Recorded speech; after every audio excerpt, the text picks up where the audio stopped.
Assalamualaikum warahmatullahi wabarakatuh. Kami dari kelompok 7 yang beranggotakan 1. Tegar Waluyo Jati NIM 031, 2. Muhammad Wildan Lutfi NIM 032, 3. Muhammad Jafid Ramadan NIM 033, 4. Khairul Esa Kensi Anggraini NIM 034, 5. Linda Aprilia Setiawan NIM 035 yang akan membahas materi kerukunan umat beragama. Manusia hidup berkelompok. Sebagai makhluk hidup, manusia juga merupakan makhluk yang tidak dapat berpisah dengan manusia lainnya, atau sering disebut dengan makhluk sosial. Artinya manusia senantiasa mempunyai naluri untuk mengadakan hubungan dengan orang lain, sehingga manusia dalam kehidupannya selalu melakukan interaksi dengan sesamanya. Sejak lahir hingga akhir hayatnya, mereka memerlukan dan membutuhkan orang lain. Mereka hidup selalu bersama dan berkelompok sesuai dengan selera, kesesuaian hati, dan tujuan bersama. Hal ini juga telah disinyalir oleh Allah Subhanahu wa Ta'ala seperti yang tertuang dalam Al-Quran, yang berarti, "Hai manusia, sesungguhnya kami menciptakan kamu dari seorang laki-laki dan seorang perempuan, dan menjadikan kamu berbangsa-bangsa dan bersuku-suku supaya kamu saling kenal mengenal. Sesungguhnya orang yang paling mulia di antara kamu di sisi Allah ialah orang yang paling takwa di antara kamu. Sesungguhnya Allah Maha Mengetahui lagi Maha Mengenal." Surat Al-Hujurat ayat 13. Dengan demikian, adanya kelompok, golongan, suku, ras maupun bangsa merupakan kodrat Allah Subhanahu wa Ta'ala.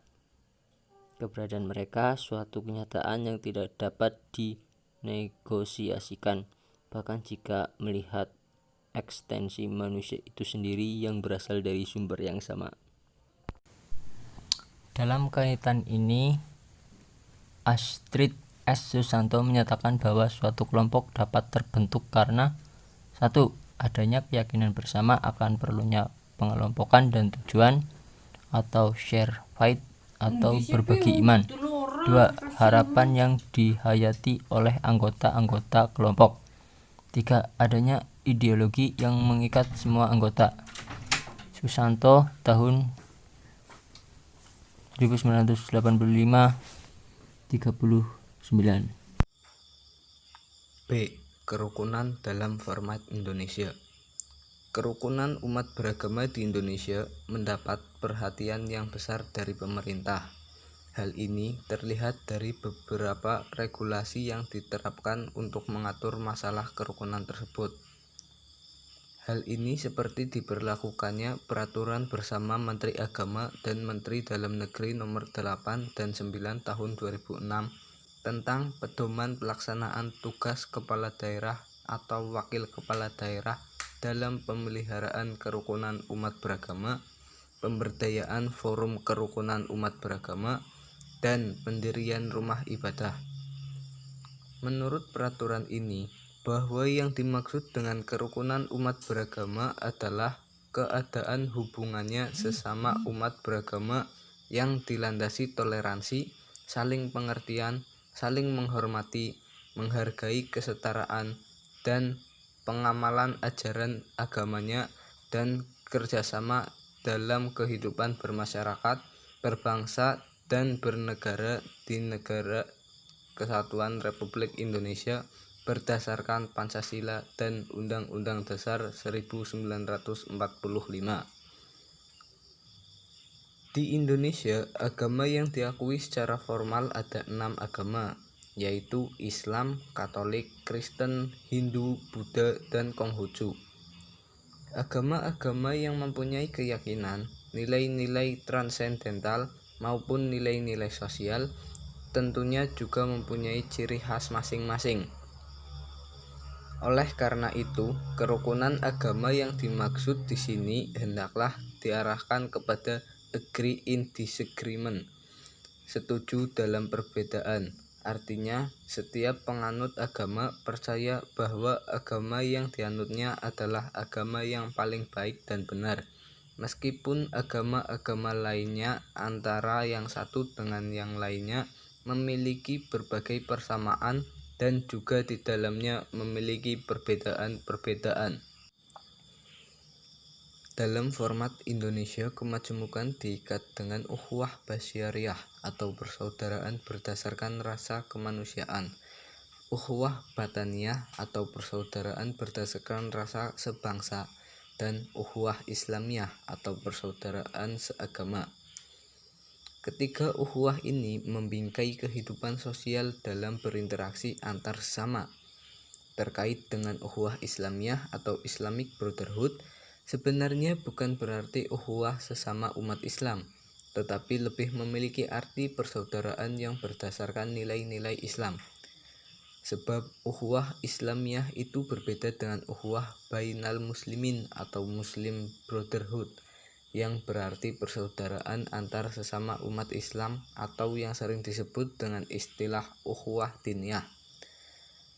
Oleh karena itu, ukhuwah Islamiyah merupakan persaudaraan dengan setiap manusia, meskipun berbeda agama, keyakinan, kepercayaan, asalkan tetap dilandasi nilai-nilai keislaman, seperti berbuat keadilan, saling mengingatkan, saling menghormati, dan saling menghargai. Keberadaan umat Islam di hadapan pemerintah, mereka memiliki landasan keagamaan yang sangat kuat. Umat Islam hendaklah dapat menjalin dan tetap menjaga kerukunan dengan pemerintah. Bahkan mereka diperintahkan untuk senantiasa taat kepada pemerintah atau ulul amri. Hal ini sebagaimana yang diungkapkan dalam firman Allah, Quran Surat An-Nisa ayat 59 yang berbunyi, Ya ayyuhalladzina amanu atti'ullaha wa atti'ur rasula wa ulil amri minkum, yang artinya, hai orang-orang yang beriman, taatilah Allah dan taatilah Rasulnya ulil amri di antara kamu. Berdasarkan firman Allah tersebut dapat ditarik pengertian bahwa kita di samping pemerintah agar taat terhadap Allah dan Rasulnya, juga supaya taat terhadap ulil amri atau pemerintah selama langkah-langkah, program, kebijakan, dan sistem pemerintah yang diberlakukan tidak bertentangan dengan ajaran-ajaran dari Allah dan dibawa serta dicontohkan oleh Rasulnya. Dengan kata lain, kita boleh taat dan mendukung pemerintah dengan segala aturan atau kegiatan apabila peraturan dan kebijakan itu tidak bertentangan dengan ajaran Islam. Tetapi kalau bertentangan dengan ajaran Islam, sudah barang tentu kita dilarang taat, apalagi kita mendukungnya. Di Indonesia, meskipun umat beragama mempunyai pedoman masing-masing dalam mengamalkan ajarannya agar terwujud kehidupan yang damai, moderat, dan penuh kerukunan, maka pemerintah berupaya untuk mencegah terjadinya gesekan, ketegangan, benturan, konflik, ataupun hal yang tidak diharapkan, dan berusaha mewujudkan kerukunan antar umat yang berbeda agama dengan mengeluarkan dan memberlakukan pedoman penyiaran agama di Indonesia, yaitu antara lain A. Keputusan Musyawarah Paripurna Majelis Ulama Indonesia atau MUI tanggal 15 Februari 1976 tentang konsultasi antar umat beragama yang berisi 1. Tidak boleh menyebarkan agama kepada mereka yang sudah beragama lain. 2. Menyambut baik anjuran Presiden diadakannya konsultasi antar umat beragama. B. Keputusan Menteri Agama Republik Indonesia Nomor 70 Tahun 1978 tanggal 1 Agustus 1978 tentang pedoman penyiaran agama yang berisi 1. Tidak dibenarkan ditujukan kepada orang beragama lain. 2. Tidak dibenarkan dilakukan dengan mempergunakan alat pemikat materi atau finansial. 3. Tidak dibenarkan dilakukan dengan menyebarkan pamflet, buletin, majalah, atau buku di daerah atau rumah umat atau orang yang beragama lain. Oleh karena itu, kepala daerah diharapkan mampu membimbing dan mengawasi penyebaran agama dan ibadah agar 1. Dapat mencegah timbulnya perpecahan, 2. pengembangan agama, tidak melakukan intimidasi, paksaan, atau ancaman maupun bujukan. 3. Tidak mengganggu keamanan, ketertiban umum, dan tidak melanggar hukum. Demikian pula Kepala Perwakilan Departemen Agama juga dapat memberikan bimbingan, pengarahan, dan pengawasan agar dakwah agama yang diberikan oleh para kiai, ustadz, pendeta, pastor, ataupun siapapun hendaklah tidak bersifat menyerang atau menjelekkan agama lain, sehingga perlu memperhatikan rambu-rambunya. A. Pendirian rumah ibadah perlu mendapat izin dari kepala daerah atau pejabat pemerintahan yang dikuasakan untuk itu. B. Pemberian izin setelahnya mempertimbangkan 1. Pendapat kepala kantor wilayah atau perwakilan departemen agama setempat. 2. Planologi atau tata kota. 3. Situasi dan kondisi setempat. 4. Apabila dianggap perlu, kepala daerah meminta pendapat dari organisasi keagamaan dan ulama atau rohaniawan setempat. Kemudian dalam PBM 08 dan 9 tahun 2006 ditambahkan bahwa dalam pendirian tempat ibadah hendaklah dipenuhi persyaratan khusus. A. Daftar nama dan kartu tanda penduduk pengguna rumah ibadat paling sedikit 90 orang yang disahkan oleh pejabat setempat sesuai dengan tingkat batas wilayah sebagaimana dimaksud dalam pasal 13 ayat 3. B. Dukungan masyarakat setempat paling sedikit 60 orang yang disahkan oleh lurah atau kepala desa. C. Rekomendasi tertulis Kepala Kantor Departemen Agama Kabupaten atau Kota dan rekomendasi tertulis FKUP Kabupaten atau Kota pasal 14 ayat 2. Keputusan pertemuan lengkap wadah musyawarah antar umat beragama tanggal 25 Agustus 1981 di Jakarta tentang pelaksanaan peringatan hari-hari besar keagamaan. Upaya mewujudkan kerukunan umat beragama di Indonesia dari berbagai sisi ini. Pemerintah melalui PBM, Menteri Agama, dan Menteri Dalam Negeri nomor 8 dan 9 tahun 2006 juga mendorong agar masyarakat membentuk forum komunikasi antar umat beragama atau FKUB, baik di tingkat provinsi maupun tingkat kabupaten atau kota.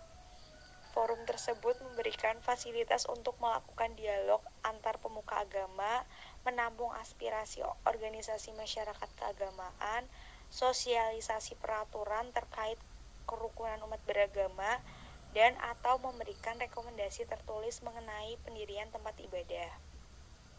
Lalu, bagaimana dengan ajaran Islam itu sendiri dalam merawat kerukunan umat beragama? Prinsip ajaran Islam di dalam menjaga kerukunan dengan umat agama lain adalah melalui tasamuh atau toleransi. Hal ini dapat dilihat dalam beberapa ayat berikut ini. Yang pertama, Al-Quran Surat Al-Kafirun, terutama ayat 6, yang berbunyi, Bismillahirrahmanirrahim, Lakum dinukum waliyadin, yang artinya untuk mula agamamu dan untuklah agamaku. Selanjutnya ada surat Al-Baqarah ayat 256. A'udzubillahiminasyaitonirrajim. Bismillahirrahmanirrahim. La ikraha fiddin. Qad tabayyana ar-rusydu minal ghayy. Famay yakfur bit-taghuti wa yu'min billahi faqadis tamsaka bil urwatil wusqa lam fisama laha wallahu sami'un alim, yang artinya tidak ada paksaan untuk memasuki agama Islam, sesungguhnya telah jelas jalan yang benar daripada jalan yang sesat. Karena itu barang siapa yang ingkar kepada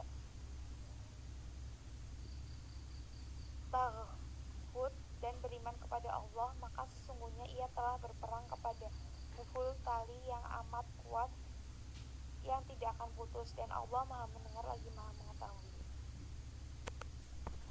Upaya mewujudkan. Selanjutnya yang ketiga ada Al-Quran surat Yunus ayat 40 sampai dengan 41 yang berbunyi, A'udzubillahi minasyaitonirrajim. Bismillahirrahmanirrahim.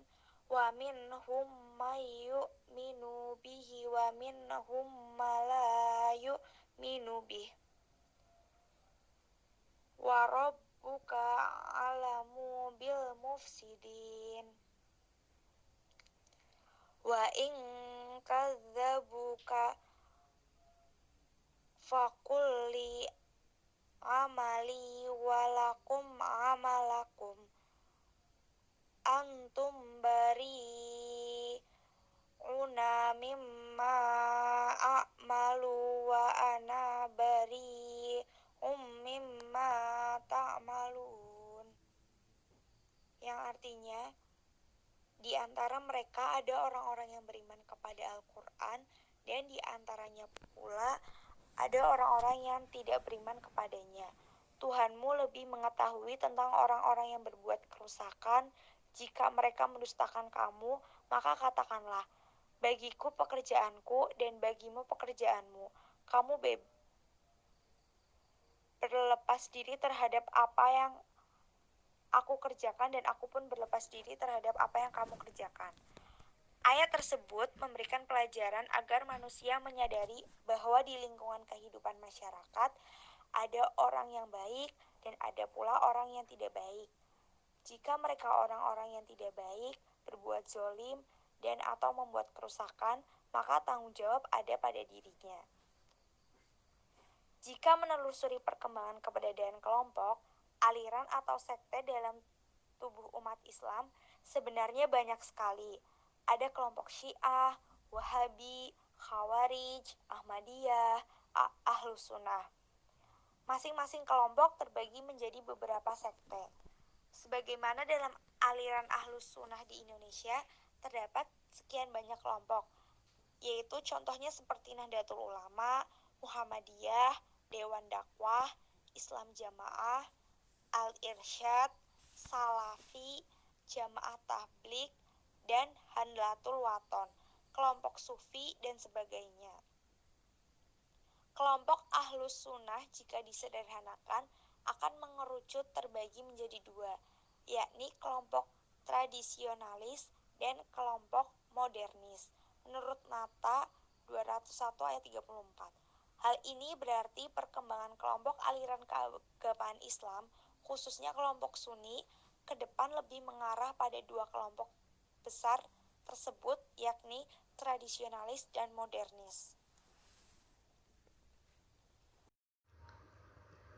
Wacana tentang perpecahan umat. Apabila merujuk pada suatu hadis, maka perpecahan umat Islam sudah diprediksi oleh beliau Rasulullah. Hal seperti yang diungkapkan pada hadis berikut dari Auf bin Malik. Ia berkata, telah bersabda Rasulullah, umat Yahudi akan terpecah menjadi 71 golongan. Salah satunya akan masuk ke dalam surga, sedangkan 70 lainnya masuk ke dalam neraka. Kemudian orang Nasrani akan terpecah menjadi 72 golongan. Golongan yang 71 akan masuk ke dalam neraka, sedangkan hanya satu golongan yang masuk surga. Dan sungguh jiwa yang ada di tangannya umatku akan terpecah menjadi 73 golongan. Satu golongan akan masuk ke dalam surga dan 72 golongan akan masuk ke dalam neraka. Kemudian beliau ditanya siapa golongan yang selamat itu. Beliau menjawab, mereka adalah yang masuk dalam satu jamaah. Ibnu Majah. Hadis ini memberikan petunjuk bahwa akan terjadi fitnah perpecahan yang terjadi pada umat Islam. Tetapi Rasulullah Muhammad sebenarnya juga menunjukkan jalan keluarnya yang akan dapat menyatukan kaum muslimin, yaitu al-jamaah. Konsep al-jamaah atau menyatukan inilah yang seharusnya dijadikan pedoman untuk meredakan perselisihan dan perpecahan. Namun, sering terjadi dalam kehidupan masyarakat muslim. Hadis tersebut justru sering dijadikan rujukan bagi kelompok aliran dalam Islam untuk menentukan klaim kelompok yang benar, apalagi diarahkan pada kelompok yang langsung menggunakan atribut al-jamaah. Interpretasi seperti ini hendaklah mulai dikurangi atau dihentikan, sebab klaim kebenaran bagi kelompok tertentu adalah bertentangan dengan ayat Al-Quran sendiri. C. Petunjuk Al-Quran dalam mendorong persatuan. 1. Allah mendorong agar umat selalu tolong-menolong. Quran Surat Al-Maidah ayat 2. 2. Persatuan tali ikatan Allah. Surat Al-Imran ayat 103. 3. Ketika berselisih, hendaklah menghadapi dengan kesabaran. Surat Al-Anfal ayat 46. 4. Allah menguji manusia dalam persatuan. Surat An-Nahl ayat 93. 5. Perselisihan sebagai ujian. Karena dahulu sebagai umat yang satu. Surat Yunus ayat 19. 6. Allah memberikan jalan keselamatan. Quran Surat Al-Maidah ayat 16. Demikianlah kajian tentang kerukunan umat beragama yang lebih disandarkan pada ajaran Islam itu sendiri. Hal yang menunjukkan bahwa pada dasarnya Islam sebagai agama terakhir memiliki panduan, pedoman, dan langkah-langkah operasional dalam membimbing umat dalam berinteraksi antar sesama. Islam sebagai ajaran yang membawa rahmatan lil alamin, bukan belangko kosong, tetapi apabila diterapkan dengan sebenarnya, maka akan mampu mewujudkan kedamaian dalam hidup bersama yang dibingkai oleh nilai-nilai modernisasi, demokrasi, dan toleransi. Sekian, terima kasih. Wassalamualaikum warahmatullahi wabarakatuh. Terima kasih.